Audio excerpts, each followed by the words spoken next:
So guys, welcome to this channel. Today we are going to discuss about the expected syllabus जो होगा expected.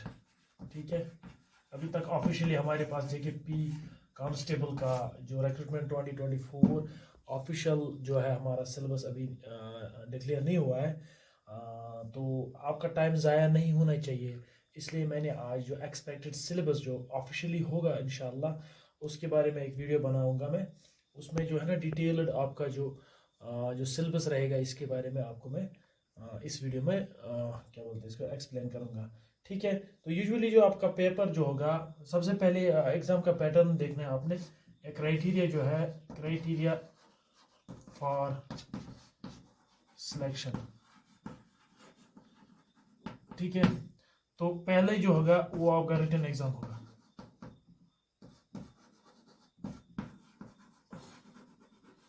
Written के बाद आपका जो है ना, जब आप रिटन दे दोगे तो रिटन के लिए, रिटन एग्जाम में आपका जो है जो क्वालिफाई करेंगे रिटन एग्जाम, उनको फिजिकल टेस्ट के लिए बुलाया जाएगा, जिसको PST/PET। PST means physical standard test,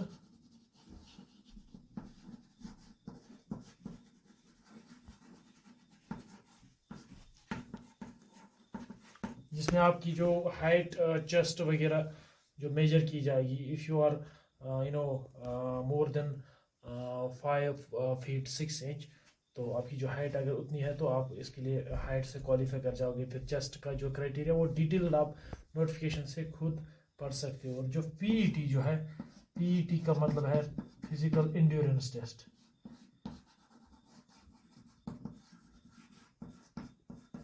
endurance test,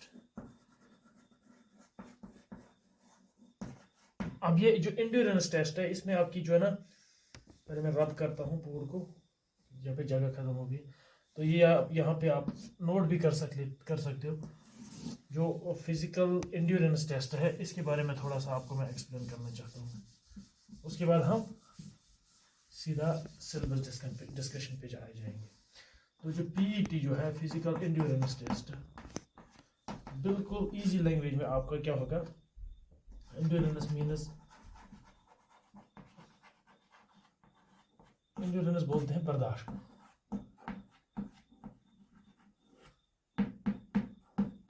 ये आपके बर्दाश्त का टेस्ट होगा।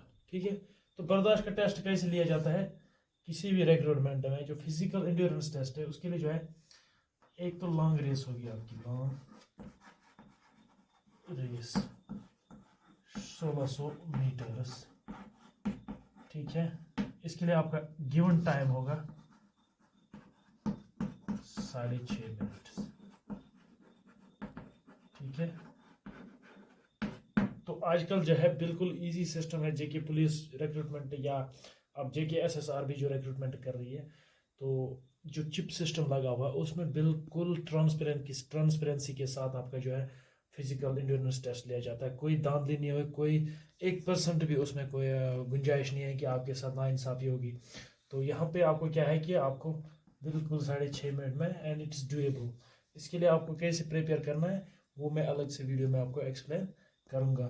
ठीक है, तो साथ ही में आपको पुशअप्स होंगे 20 रिप्स। ठीक है, तो 20 बार अप डाउन करना है, यानी कि 40 काउंट आएगा, 20 पुशअप्स कंप्लीट होंगे। तो ये है आपका एंड्योरेंस टेस्ट। तो ये, लेकिन ये आपके एग्जाम का सेकंड स्टेज होगा, जब आपका मेरिट बनेगा। फिलहाल कट ऑफ के लिए, कट ऑफ मेरिट में अगर आपका नाम आता है रिटन टेस्ट में, तब जाके आपका फिजिकल दिया जाएगा, otherwise you are out of the game. So अब हम आते हैं सीधा ही आपकी जो है ना फिजिकल, ये रिटन एग्जाम के लिए क्या सिलेबस रहेगा एक्सपेक्टेड। ठीक है, इसकी जो मेरे पास डाटा रहेगा वो रहेगा जो प्रीवियस ईयर रिक्रूटमेंट हुई थी, रिक्रूटमेंट JK पुलिस में हुई थी। ठीक है, JK police border battalion,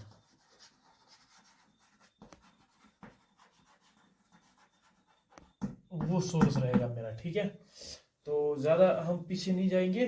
recently last year 2023 में वो रिक्रूटमेंट हुई थी, आई थिंक 23 या 22-23 में हुई थी।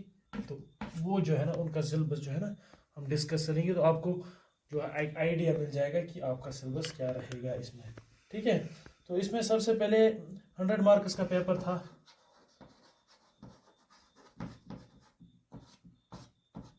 टाइम 2 घंटे, 2 आवर्स। ठीक है, तो 4 कंपोनेंट यूजुअली रहे इसमें। 4 कंपोनेंट में से आपका जनरल अवेयरनेस,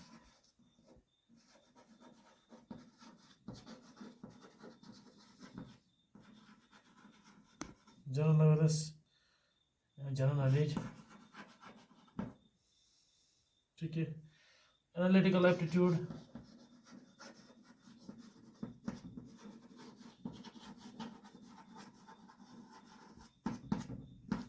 और मेंटल एबिलिटी,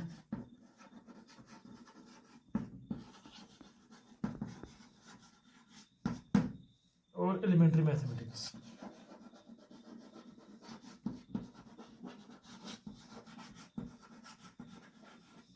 ठीक है, ये 4 कंपोनेंट हैं। अब हम इनको डिटेल में थोड़ा सा डिस्कस कर लेते हैं कि क्या क्या इसमें आएगा।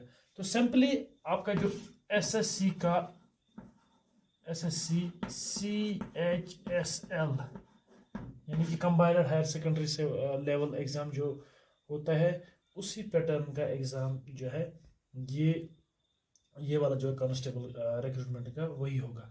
इसकी जो पेपर की लेवल उतनी टफ नहीं होती है, लेकिन आपको पता ही है आजकल जो कंपटीशन है बहुत ज़्यादा है, इसलिए आपको बहुत ज़्यादा मेहनत करनी होगी।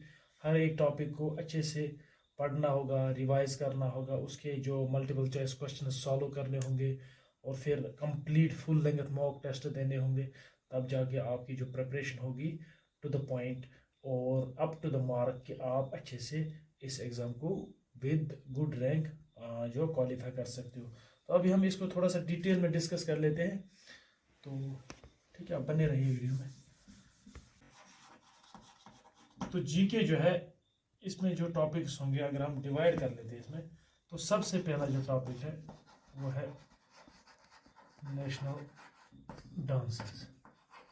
मैं आपको साथ में इसका सोर्स भी बता दूंगा क्योंकि आप कहाँ से ये चीज़ें पढ़ सकते हो। नेशनल डांसेस नंबर 2 है म्यूजिक एंड लिटरेचर। ये जीके के पार्ट्स जो है हम डिस्कस कर रहे हैं इस टाइम। ठीक है, तो तीसरा जो है इंडियन कल्चर। ठीक है, तो ये जो 3 चीज़ें हैं इसके लिए बेहतरीन जो कंटेंट होगा आपका मनोहर पांडे। ठीक है, मनोहर पांडे जीके, वहां से आपको ये टॉपिक क्लियर कर सकते हो। ठीक है, हो गया हमारा एक।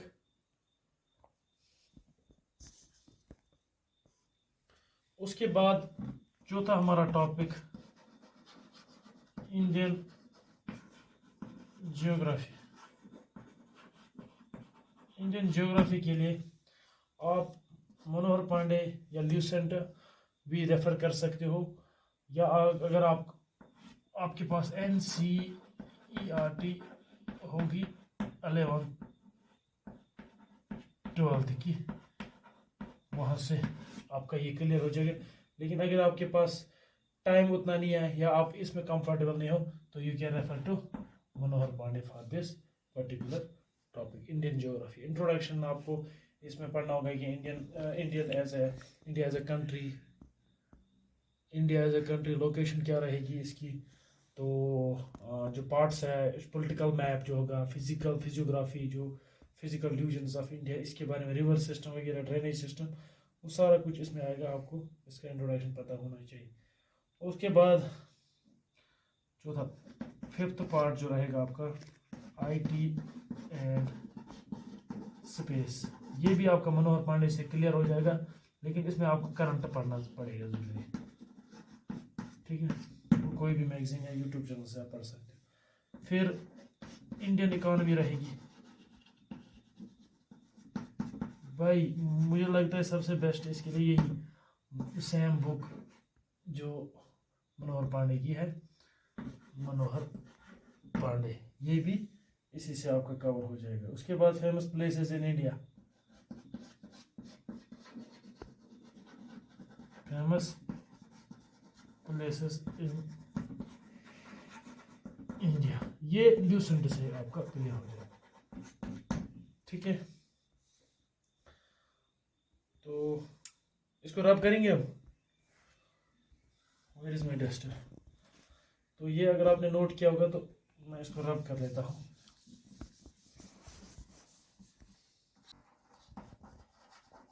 बुक्स एंड ऑथर्स,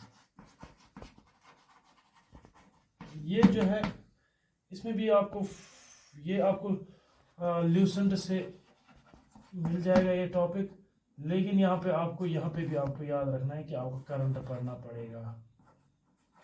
करंट में जो बुक्स जो है उनके बारे में आपको नॉलेज होनी चाहिए। ठीक है, उसके बाद आपका जो है साइंटिफिक ऑब्जर्वेशंस, ये कुछ टॉपिक है जो आपको ऑब्जर्वेशंस, ये भी करंट में आपका निकलेगा।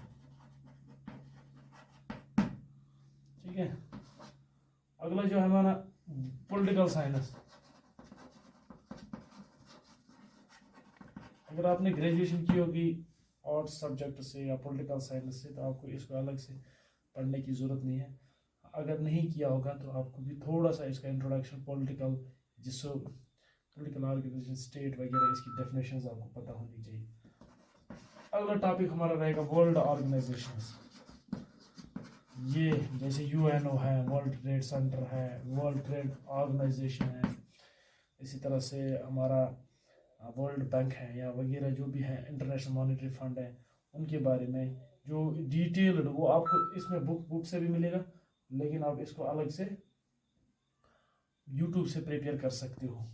ये इम्पोर्टेंट रहेगी ये वाला टॉपिक। ठीक है, उसके बाद इम्पोर्टेंट डेट्स,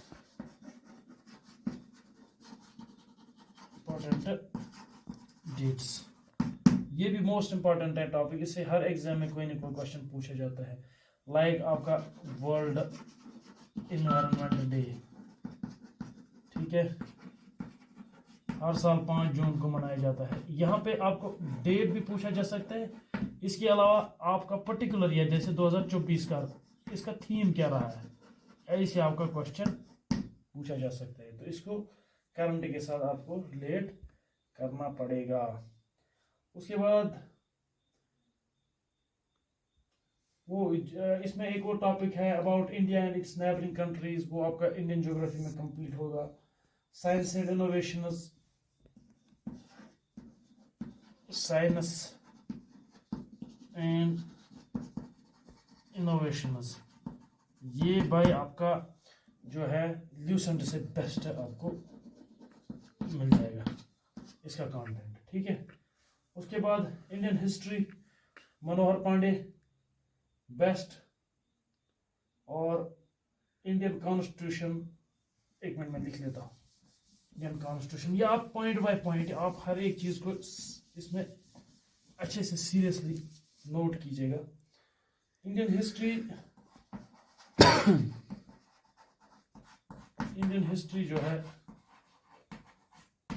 आप मनोहर पांडे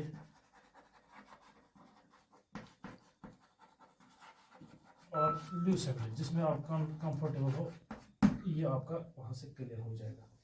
इसी तरह से इंडियन कॉन्स्टिट्यूशन, आपको पूरी तरह से कॉन्स्टिट्यूशन में नहीं घुसना है, बिल्कुल आपको इंट्रोडक्शन पढ़ना है ऊपर ऊपर से, जैसे फंडामेंटल राइट्स है या आपका प्रीएम्बल होगा, उसका इंट्रोडक्शन होना चाहिए। इसके लिए बेहतरीन जो आपका कंटेंट रहेगा वो ल्यूसेंट से आपको मिल जाएगा। ठीक है, उसके बाद ये रहा आपका जीके का सिलेबस, इतना। ठीक है, तो अगर आपका ये इतना क्लियर हो रहा है तो अगले टॉपिक पे हम यानी जो रीजनिंग वगैरह उसको हम थोड़ा सा डिस्कस कर लेते हैं। ठीक है, okay, let's move ahead. Analytical aptitude,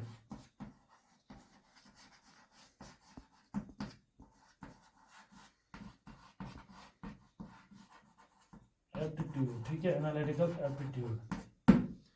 ये भाई यहाँ पे आपको जो ना इसको हम रीजनिंग के नाम से जानते हैं, ठीक है। तो यहाँ पे जो है ना आपका ये स्कोरिंग रहेगा, इसमें आपके अगर आपके 25 मार्क्स आते हैं इसमें, तो 25 में से आप 25 भी कर सकते हो इफ़ यू आर अगर आप मेंटली तेज होंगे और अगर आप हर एक चीज़ को अच्छे से सीख लोगे तो you can score here good marks. तो इसमें क्या क्या टॉपिक रहेगा आपका, सबसे पहले आपका ये रहेगा, सबसे पहले आपका रहेगा सीटिंग अरेंजमेंट। बिल्कुल सिंपल क्वेश्चंस आते हैं, थोड़ा सा आपको कॉन्शियस रहना होगा, थोड़ा सा होशियार रहना पड़ेगा और प्रैक्टिस, कहते हैं ना practice makes a man perfect, you can learn this seating arrangement, ठीक है। इसके टेबल के क्वेश्चंस आते हैं या लाइन में जो है ना इन्हें क्यू वगैरह वैसे क्वेश्चंस आते हैं। तो इस पर हम आगे और चर्चा करेंगे। क्लॉक्स एंड कैलेंडर्स,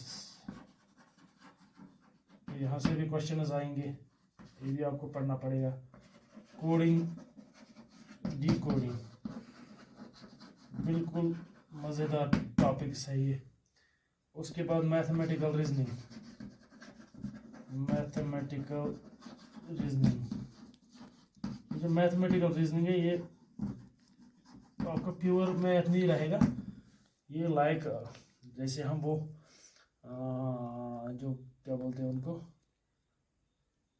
कश्मीरी में बोलते हैं ना फ्रेस, वो जैसे कि अगर हमारे पास है 10 काऊ, उनकी मतलब इतने टांगे हैं, बोलो हमारे पास जो काउज है और कितने टोटल कितने सर होंगे। तो इसमें मैथमेटिकल रीजनिंग बेसिक अलजेब्रा यहाँ पे यूज होता है, अलजेब्रा से हम ये क्वेश्चन सॉल्व कर लेते हैं, ठीक है। तो अगला जो है ब्लड रिलेशनशिप, ब्लड रिलेशंस, ठीक है, ये भी बहुत अच्छा टॉपिक है, मजेदार टॉपिक है। उसके बाद सीरीज कंप्लीशन, जिसमें आपका नंबर सीरीज, लेटर सीरीज वो रहेगा, बिल्कुल ये भी मजेदार टॉपिक है। उसके बाद एनालॉजी, एनालॉजी के बाद क्लासिफिकेशन,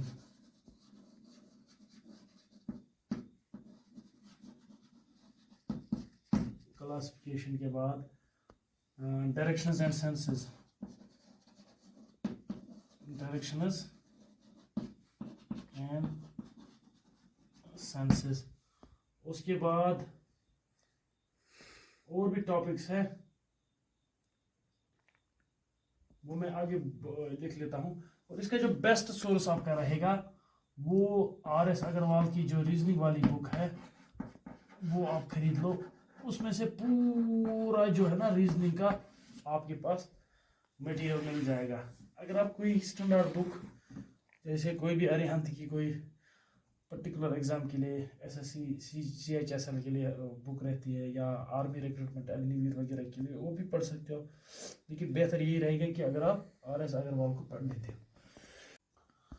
रीजनिंग के लिए और भी कुछ टॉपिक्स है जो मैं आगे आपके साथ फिर से डिस्कस करूंगा, लेकिन अगर आप RS अग्रवाल बुक लाते हो या तब तक जो है ऑफिशियल सिलेबस भी आपका आ जाएगा तो आप उस टाइम फिर क्लियर हो जाएगा। फिलहाल के लिए मैं ये जो मोटे मोटे टॉपिक आपको दे रहा हूँ, आप आज ही से इन पे जो है ना स्टार्ट कर सकते हो अपनी प्रिपरेशन, क्योंकि यही होगा, घुमा फिरा के इतना ही सिलेबस में दिया जाएगा।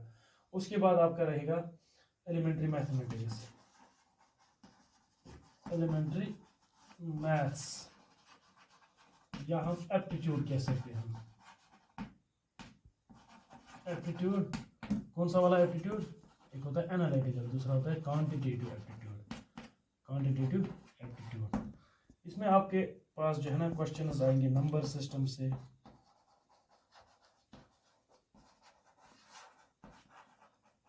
ठीक है, एवरेज पढ़ना है आपने, उसके बाद time, speed and distance, interest उसके साथ परसेंटेज भी, ठीक है, profit and loss, LCM, HCF, ठीक है, रेशो,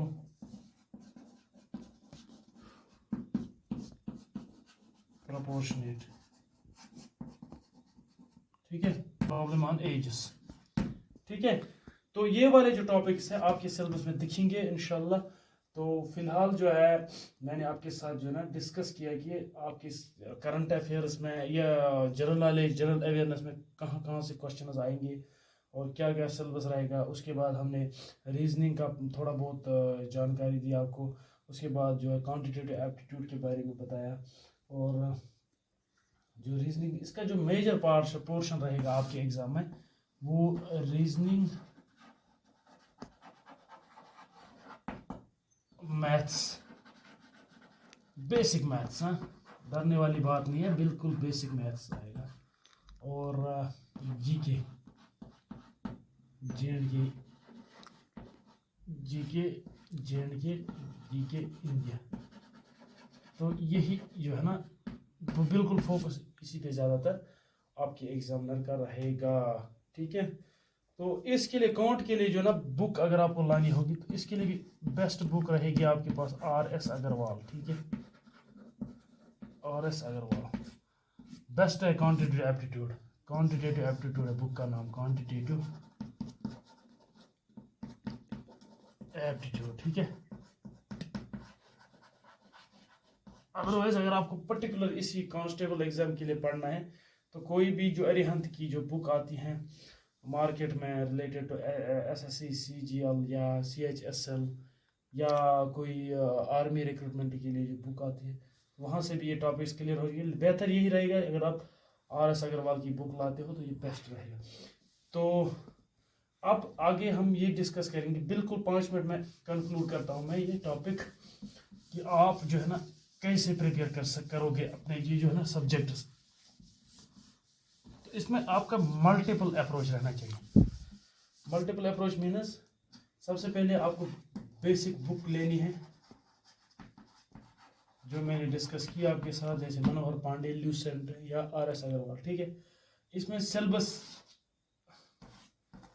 सिलेबस आप डाउनलोड करोगे जब ऑफिशियल सिलेबस रहेगा। फिलहाल ये लिख के रखना जो मैंने इस यूट्यूब को आप वीडियो फिर से स्टार्ट करेंगे और इसमें से जितने भी मोटे मोटे टॉपिक मैंने लिखे हैं वो आप नोटबुक पे लिख लीजिए, ठीक है। और फिर ये बुक में से आप एक टॉपिक निकालते हो, जैसे कि एवरेज, ठीक है।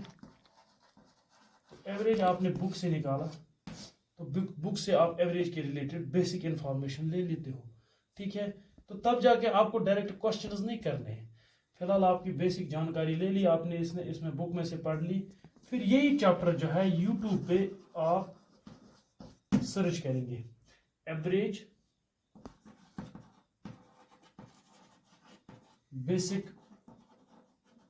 बेसिक्स फॉर कॉम्पिटिटिव एग्जाम्स, ठीक है। ये आप यूट्यूब पे सर्च करेंगे, वहां से आपके पास प्ले लिस्ट आएगा।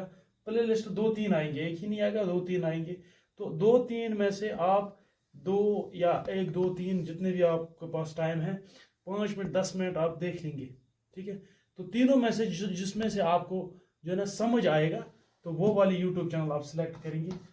तो जब आप ये बेसिक नॉलेज के बाद क्वेश्चंस पे जाएंगे, फिर ये जो लॉजिक वहां से आपने सीखे उनको अप्लाई करना है। वहां से आपकी जो अगर 10 क्वेश्चन है 10 में से आपके 5 या 4 या 6 या मैक्सिमम 7 क्वेश्चन आप सॉल्व कर पाओगे। जो 3 रह जाते हैं उनसे आपको घबराना नहीं है, फिर से प्रैक्टिस करना है, रिवाइज करना है, वो 3 पे इंशाल्लाह आपके सॉल्व हो जाएंगे। तो ये रहा आपकी एवरेज के बारे में यानी क्वांटिटेटिव एप्टीट्यूड के बारे में। सिमिलर अप्रोच आपका रहेगा रीजनिंग भी आपका जो है ना बहुत ज़्यादा कंटेंट आपके पास यूट्यूब से मिल जाएगा, ठीक है। तो अगर हमें जो है ना टाइम मिला तो मैं भी आपको बीच बीच में इस पे रीजनिंग एवरेज पे जो क्या बोलते हैं इसको स्पेशल क्लासेस दे दूंगा आपके कॉन्फिडेंस को बूस्ट करने के लिए। लेकिन आपको खुद से मेहनत करनी होगी, ठीक है। स्पून फीडिंग यहाँ नहीं चलती है, आपको खुद सर्च करना है, आपको खुद बुक से ये निकालना है, बुक पे पढ़ना है, फिर नोटबुक उठानी है, उस पर लिखना पड़ेगा, क्योंकि जब तक तो आप खुद ये मेहनत करोगे तब तक आपके दिमाग में ये चीज़ें नहीं बैठेगी। At the end of the day आप जो है ना एग्जाम में जिस दिन जाओगे, ना आपके पास बुक होगी, ना आपके पास कोई आपका नोटबुक होगा, वहाँ पे सिर्फ आप ले जाओगे अपना माइंड। जितना आप अपने माइंड को ट्रेन करोगे उतना आपके लिए अच्छा रहेगा, ठीक है। उसके बाद ये टॉपिक्स क्लियर हो गए आपके। इसी तरह से जीके के पढ़ो, बुक से पढ़ो, जीके के बुक से टॉपिक्स पढ़ो अकॉर्डिंग टू सिलेबस से निकाल के, फिर वही आपको यूट्यूब पे सर्च करना है, ठीक है, वही टॉपिक्स। और अपने नोट्स में अगर कुछ पॉइंट आपको यूट्यूब से मिलते हैं तो अपने नोट्स में बुक के अलावा ऐड करने हैं, ठीक है। तो फोकस करना है कि आपका जो है syllabus with in targeted time में आपका सिलेबस कंप्लीट होना चाहिए, ठीक है। अगर आपने आज से स्टार्ट किया प्रिपरेशन, कल से यानी 19 जुलाई से आपने बना लिया मन कि मुझे पढ़ना है, तो आपको टारगेट रखना है कि 2-1.5 महीने में मेरा सिलेबस कवर होना चाहिए। उस हिसाब से आपको अपनी जो है ना पढ़ाई का शेड्यूल डिवाइड करना है और अपना जो मटेरियल है उस हिसाब से आपको लीन करना है। तो आपका फोकस जब आपका सिलेबस कंप्लीट हो जाएगा उसके बाद आपको क्या करना है, सिलेबस कंप्लीट होने के बाद आपका नेक्स्ट स्टेप जो रहेगा, हर टॉपिक के लिए टॉपिक वाइज MCQs जितने हो सकते हैं। उसके बाद सेकंड स्टेप होगा सेक्शन वाइज, जैसे सेक्शन वाइज MCQs, ठीक है। यूट्यूब पे भी कराते हैं, गूगल से भी आप सर्च कर सकते हो। सेक्शन वाइज जैसे आपको क्वांटिटेटिव एप्टीट्यूड में सेक्शन वाइज आप लाइक क्वांटिटेटिव एप्टीट्यूड में आपके सेक्शन वाइज पेपर रहेगा, जिसमें से एवरेज से भी क्वेश्चन आएंगे, परसेंटेज से भी आएंगे, प्रॉफिट एंड लॉस से भी आएंगे, इंटरेस्ट डिस्काउंट से भी आएंगे, तो आपका फिर इसमें बेस बन जाएगी, ठीक है। सेक्शन वाइज पहले टॉपिक वाइज करना है, उसके बाद सेक्शन वाइज है ना, फिर आपको फुल लेंथ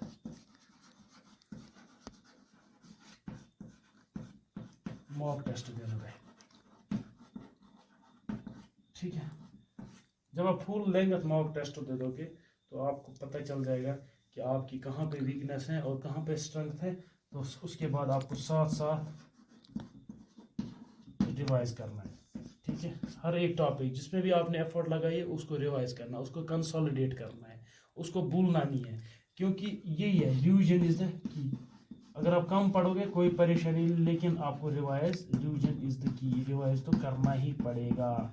क्योंकि अगर आपने बहुत सारा कंटेंट, बहुत सारे बुक्स आपने पढ़ ली, समझ भी ली, लेकिन उन पर रिवाइज नहीं किया, रिवीजन नहीं किया है, तो आपकी जो है ना मेहनत जो वेस्ट हो सकती है।